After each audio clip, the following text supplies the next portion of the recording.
this realm has an infinite amount of space. Space is eternal. And we experience time as we move through space. So we move from one point of awareness, I'm here, the door's over there, that's another point of awareness. And as I move my body from one point of consciousness to another point of consciousness, as I move through space, I experience time. So if we're going to create matter to matter, three-dimensional reality, and we're going to get things done, it's just going to take time for us to get the new house, the new car, because we got to work and save our money and do all that stuff. Well, that's playing by the rules of Newtonian physics and three-dimensional reality.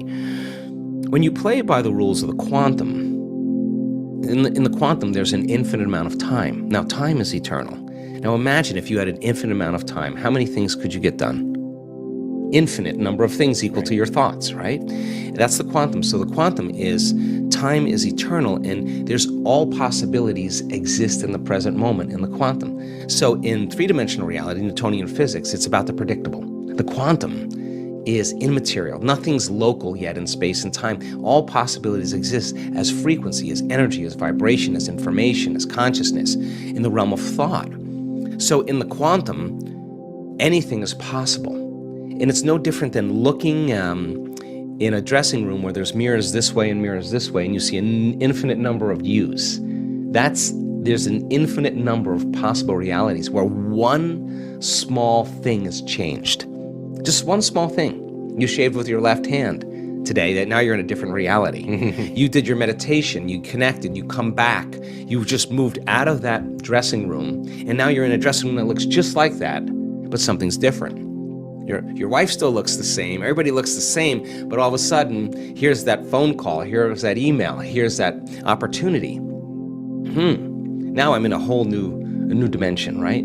So in that quantum realm then, because it's non-local, we have to actually create not with our bodies. We have to dissociate from our bodies. We can't enter the quantum field as a somebody. We have to enter as a nobody. So teaching people how to pass through the eye of the needle is that moment they become nobody, no one, no thing, nowhere, no time. That's the moment they're pure consciousness. Now, teaching people how to create from the field instead of from matter has taken me many, many years. Yeah. But now people that are doing it are seeing those kind of instantaneous changes taking place, because when they begin to change their energy, and all potentials in the quantum field exist as electromagnetic potentials, and thoughts are the electrical charge and feelings are the magnetic charge, and how you think and how you feel is broadcasting information on a daily basis. So when a person changes their thoughts and feelings and they're creating from the field, when there's a vibrational match between their energy and that potential in the quantum field, and they're creating connected to the source, and that source energy is actually connecting everything material, they no longer have to go anywhere and get it. In fact, now, they're actually going to collapse time and space, or the experience is going to be drawn to them. Now they're the magnet. That's when they start drawing experiences to them. Now they're not going anywhere to get them. Now they're coming to them. That's when it gets fun. Like, the story we tell ourselves is how we perceive the world. And so then when we create the difficulties in our life, it reaffirms the belief that life is hard, that it's really someone out there that's doing it to us, that it's a circumstance in the past that created this. Okay, let's take away the person that did it. Let's shoot him to the moon. Let's erase your past. Now, what are you going to do now? You still got to do something, right? You're still alive. And I say we already know how to do this. We already know how to do this. We're wired to be creators. We're wired to do this. The thing that stops us, for the most part, in doing it is really the hormones of stress, because living in stress constantly is living in survival. And living in survival is living in emergency. In an emergency, it's not a time to create. In an emergency, it's not a time to open your heart. It's not a time to learn. It's not even a time to sit still. So most people then that are living in stress and living in survival, they can't believe in a future yet, because it's not a time to create. So getting people to that point where they make up their mind, and they make up their mind enough to begin to think, there's got to be a better way. There's got to be something else. That awakening process typically happens when people reach their lowest denominator. They hit rock bottom because then they can see themselves through the eyes of somebody else. You feel so altered, you're not returning any texts. You feel so altered, you don't want to go to dinner with your buddies. You feel so altered, you don't want to watch your favorite TV show. You're just disconnected. And that's when you start observing yourself. But my message is, why wait for that? I mean, you can learn and change in pain and suffering, or you can learn and change in joy and inspiration. If you're waking up every morning being defined by a vision of the future instead of the memories of the past, and you get up and you're inspired from an elevated self now instead of a limited self, you could observe the old self from an elevated state instead of that diminished state. And people are doing that. So they are aware of those thoughts. And yes, it takes effort. And if it was easy, everybody would be doing it. But just because you have a thought doesn't necessarily mean it's true. And when you start looking and observing those thoughts, I think you are like Gandalf, because Gandalf also said, you may not pass, when he meant like that kind of severity when it comes to how we make up our mind about things. That's the kind of energy or intention that begins to create the biggest volume of change in our life. And I've interviewed thousands of people in our work that have healed from really serious health conditions. And I would say about 90% of them, when I ask them, so what happened? The first thing they say all the time is, I just made up my mind. I just made up my mind I was going to do this. And they made a decision with such firm intention that the amplitude of that decision carried a level of energy that was greater than the hardwired programs in their brain and the emotional conditioning in their body. And the choice that they made caused their body to respond to a new mind. In fact, the choice they made became a moment that they would never forget. It was an event. And the stronger the emotion they felt, the more they paid attention to the choice. And in a sense, they were remembering their future. And the body emotionally was getting a sampling, a taste of the future. And they're aligned to that future, and that's when the body's healing began. That's when the miracle started, right in that moment. That's how powerful we really are. Now, what if you did that every day? What if you made up your mind every single day you weren't going to get up from your meditation until you were that person you wanted to be? Game on now, because you'd have to do battle with all the things that are not consistent with it, and that's exactly how our brain works. So then, if you want to be wealthy, you can't feel lack. You want to be a master, you can't judge your coworker. You want to be like somebody great in history, then you better execute peace in every area of your life. That's the law.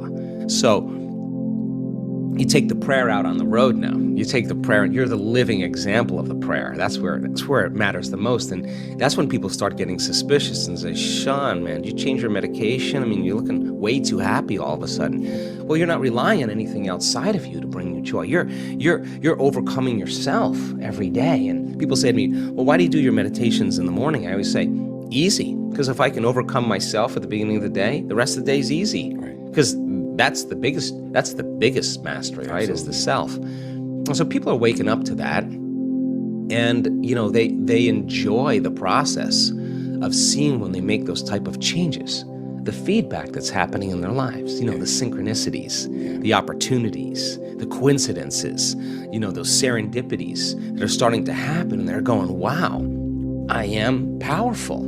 Hey, I am a creator. And nobody's excluded from the equation. That's what makes it so cool. So people that are really sick, really, really sick, that are healing, they'll tell you that when they go to the doctor and the doctor said, where's the stage 4 cancer? They'll tell the doctor it's in the old person. I'm somebody else.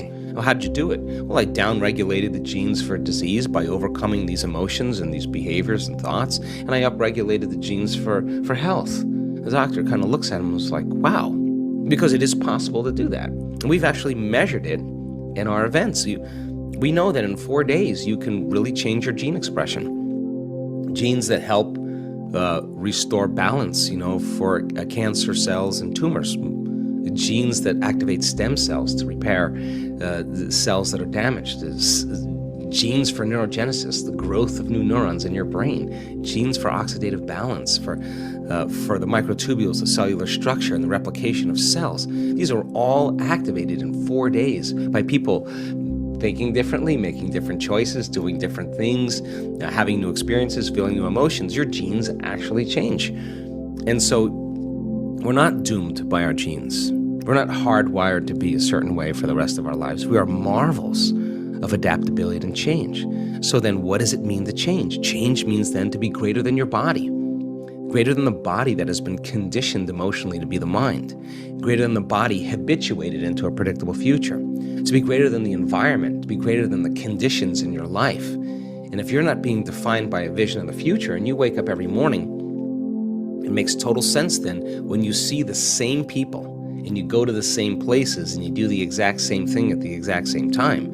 Now your personality is no longer creating your personal reality. Your personal reality is creating your personality, because every person, every object, everything, every place is mapped neurologically in your brain. And since you've experienced your boss, since you've experienced your coworker, since you've experienced your ex, the moment you've experienced them at some point, there's an emotion associated with them. So then all of a sudden people wake up and they're not aware of this, but their environment is influencing the way they think and the way they feel. So when things are going good, they feel good. When things are bad, they feel bad, which means they're victims to their environment. Why are you unhappy? Well, this person made me unhappy, which means unconsciously, that person is actually controlling the way I feel and the way I think. Now I'm a victim to that circumstance. So to change then is to be greater than that environment. So then you would have to reprogram the way you'd think and the way you'd feel to no longer return back to the same state of being. Now that's the mastery, because it isn't just having a great meditation and then getting on the freeway and flipping everybody off or judging your coworker. Right. You just return back to the old self. You got to be able to maintain that modified state of mind and body your entire day. And if you can, get ready, because weird things are going to happen in your life. So the person who's starting to try it out in a curious way, like, let's just do the experiment. Let's just see if I change my energy, I change the way I think I feel, is there going to be some effect in my life? When they start seeing that, they're no longer like, oh, I got to go create my life today.